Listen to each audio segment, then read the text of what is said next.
Dear friends, we're looking at the Rocky Mountain News building. This is Dennis Gallagher, Denver City Auditor, very distressed. I am very distressed to hear the news that the Rocky Mountain News may no longer be with us after even before it becomes his 150th birthday. This is very distressing. And I call upon our founder, Thomas Jefferson, who reminded us that he would trust the people with no government at all as long as they could read the newspapers and determine the issues that were before the people.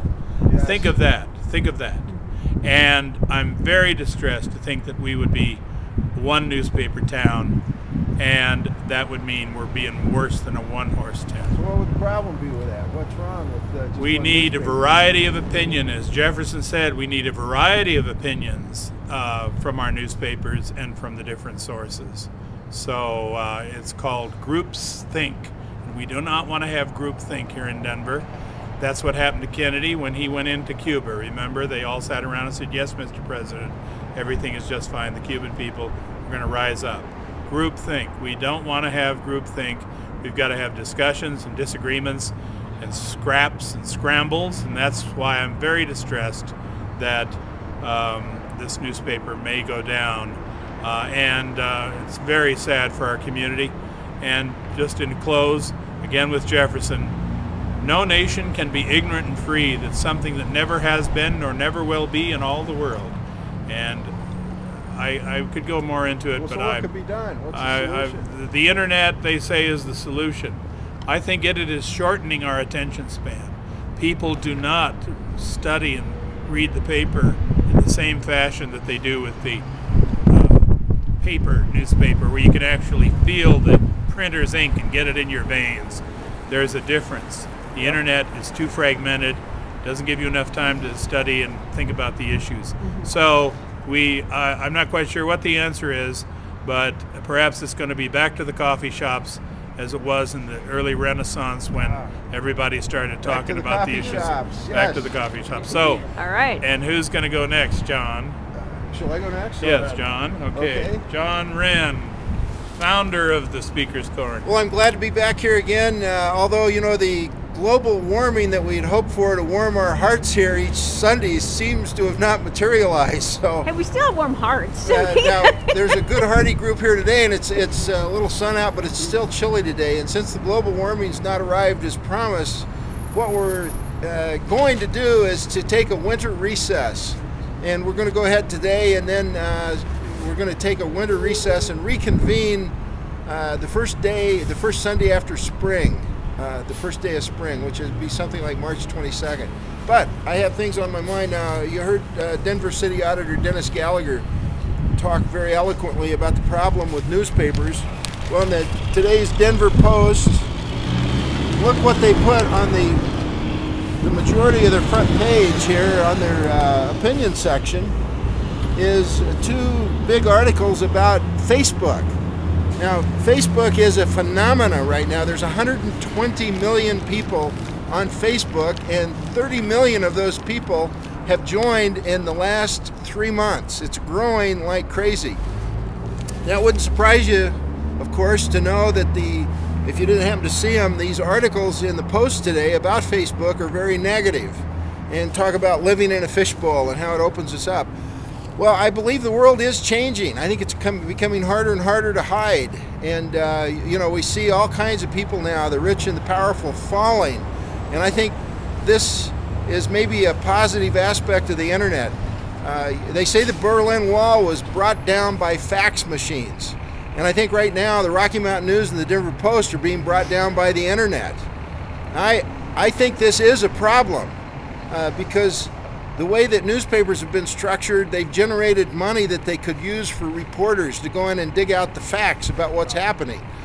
Now, that's far different than just the casual conversation we get on the internet and things like Facebook. So there is a problem here, and I'm not so sure what the solution is, but we need to get our thinking caps on and come up with a good solution. Because I don't believe the internet is going to go away. I think it's here to stay. And as it brings down our newspapers, it does present problems, but it may also present phenomenal opportunities. We do the little idea cafe each Friday afternoon for people that are thinking of starting their own business. It probably wouldn't surprise you to know that reporters are showing up. And these reporters are thinking, well, now how can we use the internet to somehow get into publishing so that we can cut out all this administrative overhead and publish ourselves, our own publications. And maybe what we're looking at here is a revival of small independent newspapers, a revival of small independent coffee shops, and I think we may see a renaissance in this country. And if I was Walmart, if I was Starbucks, I'd be worried. But if I was a reporter at the Rocky Mountain News, I'd be thinking seriously about what can I do to gather my readers into a group and take them into my own publication as a life raft, as a safety boat. And I believe that reporters are thinking along those lines. And I'd invite you between now and next spring to join us any Friday afternoon at the Denver Idea Cafe. It's free and open to everybody that's thinking about starting a new career, a new campaign, a new business. If you're thinking of starting something new, we'd invite you to join us. We meet from 2 to 3:30 every Friday afternoon. We say we're for people who are not sure what they're going to do Monday morning, and there's quite a few people like that right now. So our attendance is quite good. You can find it by Googling Denver Idea Cafe, and it'll come right up. It's free and open to everybody. We do ask you to RSVP though, so because we do limit. Now, a week from next Thursday, I'm starting something brand new. It's called the Denver Startup Forum. This is different than the Idea Cafe. The Denver Startup Forum is a meeting ground for people that are trying to be helpful to people that are starting new businesses. I'm inviting all the Chamber of Commerces to come. I'm inviting the universities that have entrepreneurship programs, the BARD program at the University of Colorado. They're all getting invitations.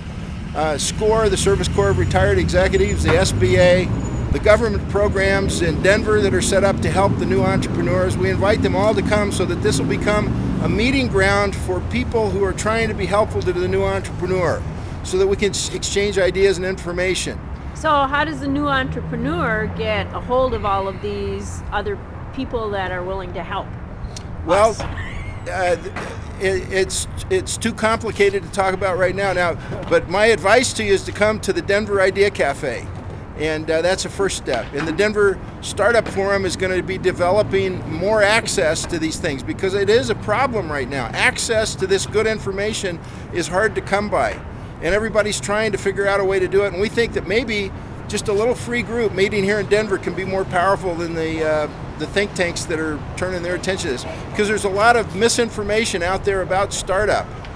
Businesses do not start the way that we're generally told. I say I'm a recovered MBA because a lot of what I learned at graduate business school I've had to overcome to be truly helpful to people that are starting something new.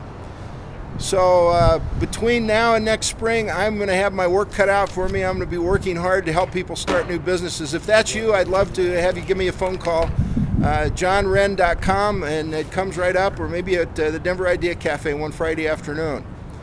So those are some things on my mind. And the Facebook, I'm also on Facebook. If you'll ask me to be your Facebook friend, I'll certainly do that.